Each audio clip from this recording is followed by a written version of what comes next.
So this week we will be going over the muscles that flex the hip.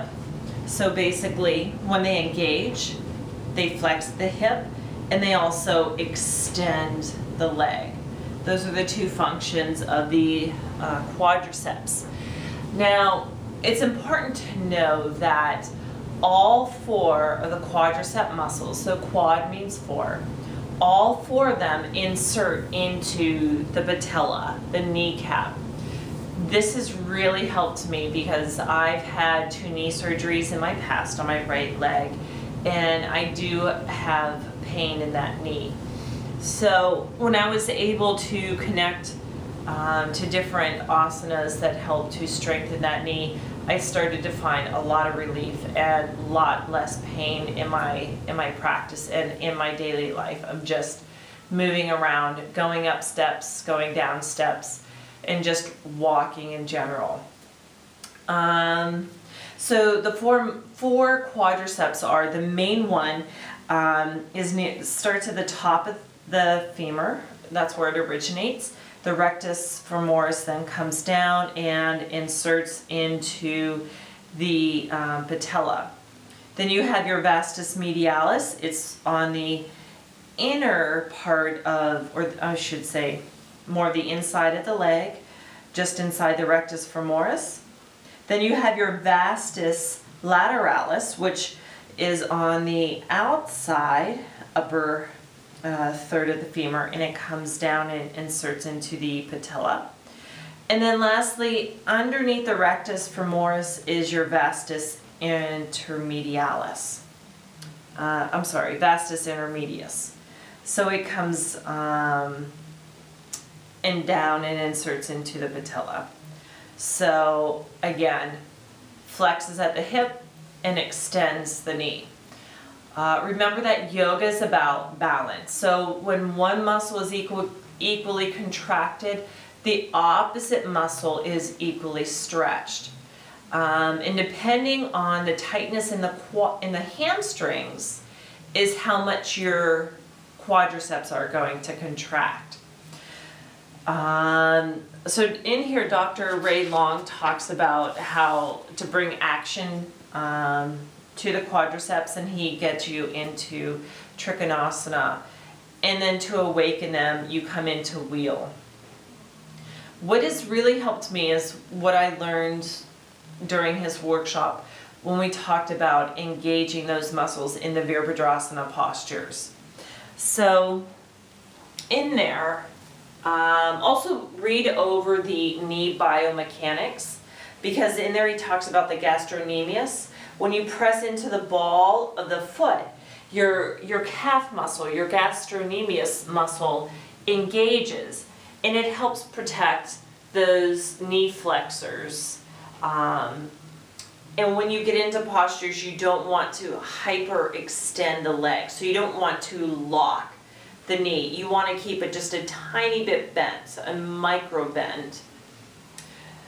So Virabhadrasana 1 is what I'll demonstrate right now. And I won't come into it fully because it's kind of nice coming into them maybe halfway or 2/3, just because then you could play around with it. Again, I like to think of my body kind of like a science experiment. What happens when I do this or that? What's the action? What's the reaction? Anyway, so my back leg, my right leg, the right quadriceps are extending the knee. I'm pressing into the big toes of my feet as well as the outsides of my feet to help keep stability in my legs. Here's the key. When you press into the front foot, my left foot, I'm pressing down and I'm trying to lift my left thigh up towards the ceiling. I have found that I've built more strength into my legs doing this practice of just trying to lift those front thighs up. In 1 week, when I did this the first time around, than I did for years doing many other things, including weightlifting. So I am very, very, very grateful for Dr. Ray Long and his view and how he shares his understanding of yoga and the muscles. So in Virabhadrasana 1, the back leg is extending, the front leg is, the hip is flexing. I'm trying to lift my front thigh upwards, and then my adductors are engaging. The pectineus is engaging, so I could square my body, my torso to the front. So I'm not going to raise my arms up, I'm just going to keep everything else relaxed. But I'm focusing on my foundation. My feet, my legs, trying to lift the left thigh up, trying to keep my right back leg extended. So I've really found that a lot of awareness and energy has come to my quads just by practicing the Virabhadrasana, especially Virabhadrasana 1. But you could also do that in Virabhadrasana 2 and Virabhadrasana 3. The only difference in Virabhadrasana 3 is that you are extending both knees as opposed to keeping the one leg, the front leg bent, for obvious reasons, just because of the form of that Virabhadrasana 3, that shape. So something else I wanted to touch upon is the sartorius muscle, because he mentions it in here. So the sartorius muscle is a strap-like muscle. It starts on the outside of the thigh, and it comes across and it inserts on the insides of the knees. So it externally rotates, and it also extends the knee, and it abducts the thigh. So in Latin, it means tailor. So you could bring the soles of the feet together, and that is the muscle that is, and it's for me more of a subtle muscle. So it's the one that's being awakened there. And he also shows it, Dr. Ray Long also shows it in Vrikshasana on page, let's see, page 102. So you could see the sartorius muscle there being engaged in that Vrikshasana posture. So you could just kind of practice throughout this week on you know, how the sartorius muscle works. I like to come into cobbler's pose and then just kind of lift the legs up a little and start to feel the energy being produced in my legs. So the knees are lifted, and my inner thighs, my adductors, the sartorius muscle, the pectineus, are all starting to work a little bit more. And then on the outsides of those legs, they're getting a little bit of a break. They're not actually working, they're getting stretched. So after I lift the legs up for a little while, when I lower them down, I start to feel obviously a stretch and a sense of relaxation. So I like to do that a couple of times just to notice those subtle shifts in the legs, and that helps to bring more awareness, at least for me, to that sartorius muscle. Again, yoga is about balance. So when one muscle is being worked, the other one is getting stretched. And throughout your practice, see which one dominates for you. Obviously, it's going to be the tighter muscle that is going to dominate how deep you get into postures.